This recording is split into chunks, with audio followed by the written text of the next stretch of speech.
एक मच्छर की वजह से दोस्तों पूरे परिवार की एक साथ उठी कई अर्थियाँ। और उसके बाद जब राज खुलता है तो पता चलता है कि यार क्या ऐसा भी हो सकता है, एक मच्छर की वजह से पूरा परिवार तबाह हो सकता है। जी हाँ, बिल्कुल हो सकता है। आज की इस कहानी के अंदर हुआ है। पूरी कहानी आप सुनिएगा, वीडियो को लास्ट तक देखा करें क्योंकि इन वीडियो से हमें बहुत कुछ सीखने को मिलता है दोस्तों। नमस्कार, मैं हूं सुदेश कुमार और तिरछी बात चैनल में आपका स्वागत है। यह घटना घटित होती है उत्तर प्रदेश के एक गांव के अंदर, जहां पर हरि किशन नाम का एक शख्स अपनी पत्नी के साथ रहा करता है। पत्नी का नाम होता है साधना और उसका एक बेटा है तेजस, जिसकी उम्र फिलहाल 21 साल हो चुकी है। और उसकी पत्नी की अब मौत हो जाती है। पत्नी की मौत के बाद ये दोनों बाप बेटे अकेले रह जाते हैं। लेकिन दोस्तों जो बेटा था वह ना तो घर में कोई खाना वगैरह बनवाने में पिता की मदद करता, ना ही उसके साथ कोई काम धंधे मजदूरी पर जाया करता। मज़े ले रहा था, पार्टियां करता दोस्तों के साथ, पिता से पैसे मांग ले जाया करता किसी काम के लिए और फिर उन पैसों से पार्टियाँ किया करता। अब धीरे धीरे समय गुजरता है तो गाँव के लोगों को पता लगता है कि भाई ये लड़का तो बिल्कुल कमाता धमाता है नहीं। उसके पिता से कहते हैं कि तुम्हारा बेटा बिगड़ चुका है, इसको कहीं नौकरी पर या फिर किसी काम धाम में लगाओ। दिन भर इधर उधर घूमता रहता है। अब पिता को ये बातें कलेजे पर लगती हैं कि कोई मेरे बेटे के बारे में ऐसा कह रहा है, तो वह पहले देखना चाहता है कि क्या उसका बेटा सच में ही ऐसे रास्ते पर चल पड़ा है। तो एक दिन वह जंगल की तरफ जा रहा था, तो वहीं जंगल की तरफ एक झोंपड़ी के अंदर उसका बेटा अपने यार दोस्तों के साथ शराब पी रहा था।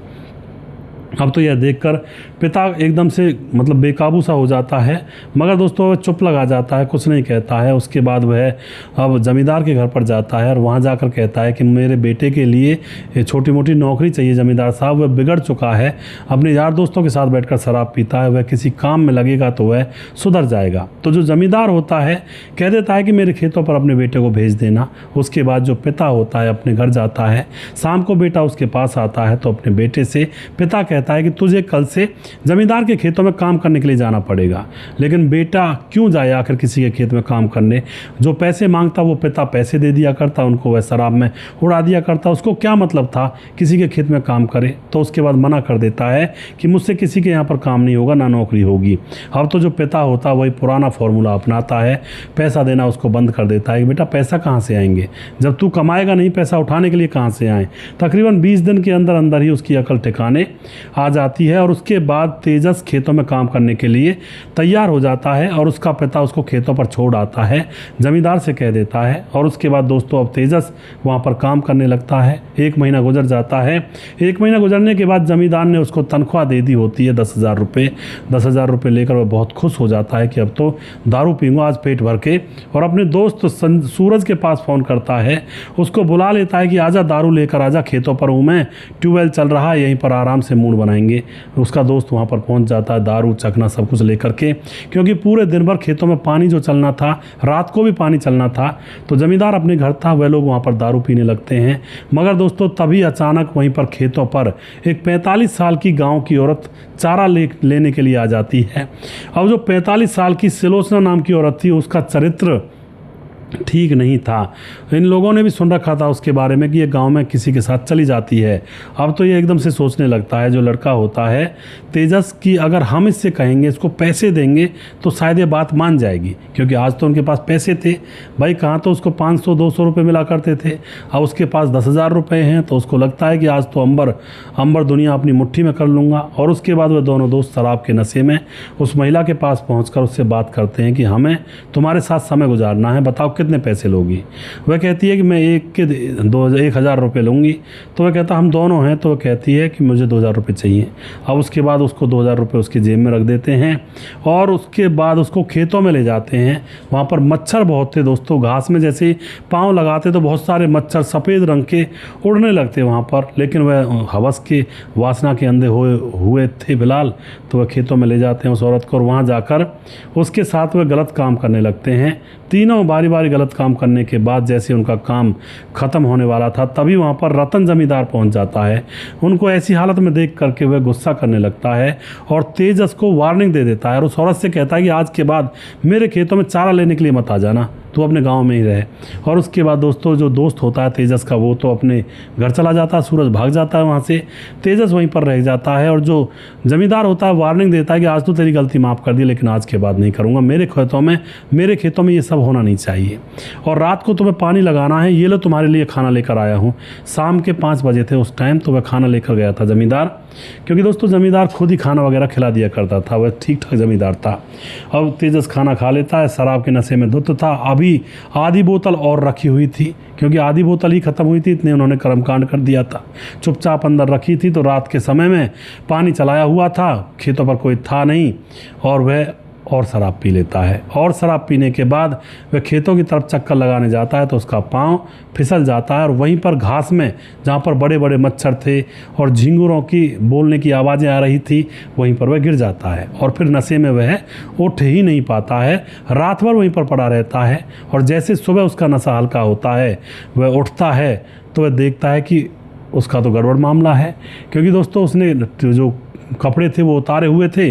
सोचा था अकेला रहूँगा यहाँ पर, आराम से मज़े से रहूँगा, क्योंकि गर्मी वगैरह लगती है ना शराब पीने के बाद। तो वह सोच रहा होगा ट्यूबवेल के नीचे नहाता रहूँगा और अकेला लगा रहूँगा और नशा भी कम हो जाएगा, लेकिन निर्वस्त्र वह पड़ा हुआ था। सुबह उठता है तो उसके प्राइवेट पार्ट पर किसी जहरीले जानवर ने काट लिया था, या फिर मच्छरों ने काट लिया था, और उसके शरीर पर मच्छरों के काटने के बड़े बड़े निशान हो गए थे। जंगली मच्छर थे, बुरी तरह से काटा था, उसको रात भर पता ही नहीं चला।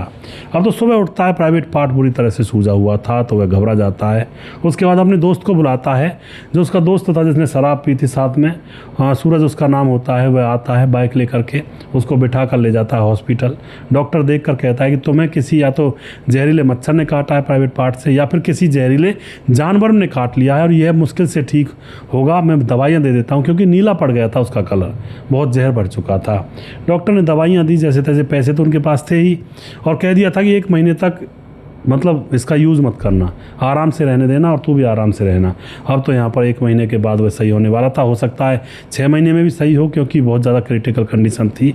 दवाइयाँ लेकर घर आ जाता है। इधर उसके पिता को जमींदार ने बता दिया था कि तुम्हारा बेटा खेतों में महिला के साथ ऐसा काम करते हुए मुझे पकड़ा गया मुझसे। अब तो जो पिता होता है सोचता है कि इसकी शादी करवा देनी चाहिए, वरना ऐसे ही करता रहेगा। पिता ने पहले ही अपने बेटे के लिए लड़की ढूंढ रखी थी, तो वह सीधा उनके वहाँ पर जाता है, शादी की तारीख फिक्स करता है। जबकि बेटे को जब वह बताता है कि तुम्हारी शादी होगी, तो बेटा मना करता है, मगर पिता के सामने बेटे की चलती नहीं है, तो शादी इसकी करवा दी जाती है। शादी होने के बाद जब सुहागरात होती है, तो उसकी पत्नी वहीं पर बैठी हुई थी, लेकिन यह अपना तकिया उठा करके दूसरे कमरे में चला जाता है, सो जाता है। रोज़ का ऐसे काम होता है। 20 दिन गुजर जाते हैं। 20 दिन गुजरने के बाद पत्नी इसको पकड़ ही लेती है और पूछ लेती है कि मामला क्या है। अब तेजस की आंखों में आंसू आ जाते हैं, वह सब कुछ बता देता है कि मैं इस तरह से खेतों में पड़ा रह गया था और मेरे प्राइवेट पार्ट को किसी जहरीले जानवर ने काट लिया। अब इसको ठीक होने में 1 से 6 महीने लग सकते हैं। यह देखकर अंजलि परेशान हो जाती है, और फिर अंजलि उस समय शादी हुई थी, तो वह कैसे रोके, वह भी अब गलत रास्ता अपनाने की सोचने लगती है। पति किस काम का नहीं, अब करे भी तो करे क्या। अब क्या होता है दोस्तों, पति खेतों पर जाता है, घर पर ससुर अकेला था, तो वह बहू जो होती है अपने ससुर को खाना बना कर देती है और वहीं पर खड़ी होती है। ससुर कहता है बताओ बेटी कोई काम है। वह कहती है बाबूजी आपका बेटा तो बिल्कुल नपुंसक है, उससे तो कुछ होगा नहीं, और बताओ मैं किसके सहारे यहाँ पर इस घर में रहूँ, और अगर तुम चाहो तो मैं फिर बाहर के लोगों को चिल्ला चिल्ला कर बता दूँगी कि इनका बेटा नपुंसक है, आज तक मेरे साथ कुछ नहीं कर पाया। अब यहाँ पर यह बात सुनकर के पिता के तो जो हलक में टूक था वो ना अंदर जाता ना बाहर निकलता। कहता क्या बात कर रही है तो। वह कहती है हाँ उसके प्राइवेट पार्ट को किसी जानवर ने काट लिया था जब वह खेतों में था। अब पिता को पहली बार पता लगा। और वह कहता है कब तक सही होगा। वह कहती है वो पता नहीं, 1 से 6 महीने में सही हो पाएगा। अब तो यहाँ पर ससुर कहता है तुम्हें क्या चाहिए बहू। बहू कहती है मैं तब रोकूंगी जब आप मेरे साथ समय गुजारोगे, क्योंकि मुझे तो रोकना पड़ेगा ना यहाँ पर किसी न किसी के सहारे, वरना तो मैं कैसे रोक पाऊँगी। अब तो ससुर सारी बातों को सोचता है कि यार बदनामी हो जाएगी, लड़का नपुंसक है। और फिर वह विचार बना लेता है, कहता बहू तो रुक मैं अभी आया।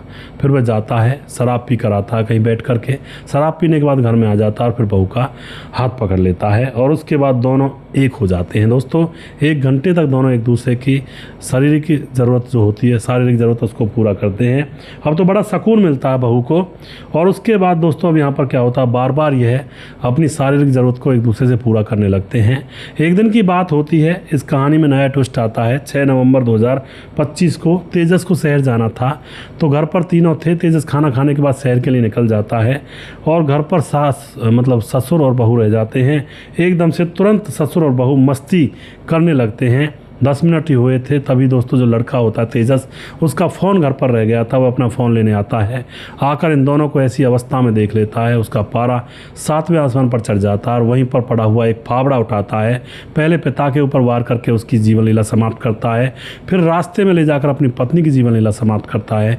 लोग रोकने की भी कोशिश करते हैं, सबको बताता है कि इन दोनों के गलत संबंध बन रहे हैं। अब लोग उसको समझाते भी हैं कि बेटा तू अब इतना ज़्यादा अग्रेसिव मत हो। और फिर उसके बाद दोनों की हत्या करने के बाद पुलिस को बुलाया जाता है। पुलिस आती है, इसको पकड़ लेती है। इसको फिलहाल जेल में डाला गया है। अब एक मच्छर की वजह से या फिर एक छोटी सी गलती की वजह से पूरे परिवार का हो गया ना सत्यानाश। तो इस तरह से दोस्तों कई बार घटनाएं घटती हैं जहां पर हम सोचते भी नहीं हैं, वहां से कांड कबाड़े हो जाया करते हैं। वीडियो के लास्ट में कुछ भाइयों के नाम लेना चाहूँगा जो हमारे वीडियोस को देखते हैं। मुनमुन श्रीवास्तव जी कमेंट करते हैं, सैफुल अंसारी हैं, समाधान पाटिल, राम गोसाई मरवे लगातार कमेंट करते हैं, धीरज बनवाल लगातार हमारे वीडियोज़ पर बने रहते हैं, सुजीत कुमार कमेंट करते हैं, प्रवीण बघेल शिवपुरी से कमेंट करते हैं और सूरज डीओ फिजी से लगातार कमेंट करते हैं, ताजिल ओमान हमारे बहन लगातार कमेंट करती हैं, परममान इटली से कमेंट करते हैं और उसके बाद प्रेम सिंह बिस्ट कमेंट करते हैं, मेजर मिश्रा कमेंट करते हैं, ताराचंद शर्मा हैं, मुकेश सिंह कमेंट करते हैं, अंजू जोशी कमेंट करते हैं हिमाचल प्रदेश से, भरत तिवारी कमेंट करते हैं, गणेश सोनी और उसके बाद दिनेश महातो, कपिलदेव प्रजापति, मुर्तजा सैयद कमेंट करते हैं, सद्दाम अंसारी हैं, निमेश कुमार पटेल कमेंट करते हैं और स्वपन डे हैं और जी उसके बाद भरत तिवारी, अनिल शर्मा, देवेंद्र कुमार फरीदाबाद से, अम्बेडकरवादी उत्तमा राम मेघवंशी कमेंट करते हैं, मोनू जैन कमेंट करते हैं, शरद कुमार कमेंट करते हैं और दोस्तों उसके बाद हमारे साथ खेमराज भाटी गुज्जर चिट्टी जीवी नगर यूपी 16 से कमेंट करते हैं और उसके बाद वनराज नामदेव कोहली लगातार कमेंट करते हैं, राम मोहम्मद यासीन लाहौर पाकिस्तान से, राधेश्याम शर्मा सिरसी जयपुर राजस्थान से, राजकिशोर चौरसिया महाबलेश्वर महाराष्ट्र से, छगनदास खाडाबंद राजस्थान से, दुर्योधन भाई लगातार कमेंट करते हैं और दोस्तों उसके बाद हमारे साथ कमेंट करते हैं सुशील चौधरी, हमारे लगातार बने रहते हैं। अभी भी किसी भाई का नाम रह गया हो तो उस भाई का नाम अगले वीडियो में ज़रूर लूँगा। अगला वीडियो बहुत जल्दी फिर से लेकर आऊँगा। तब तक आप खुश रहें, सावधान रहें। जय हिंद, जय भारत।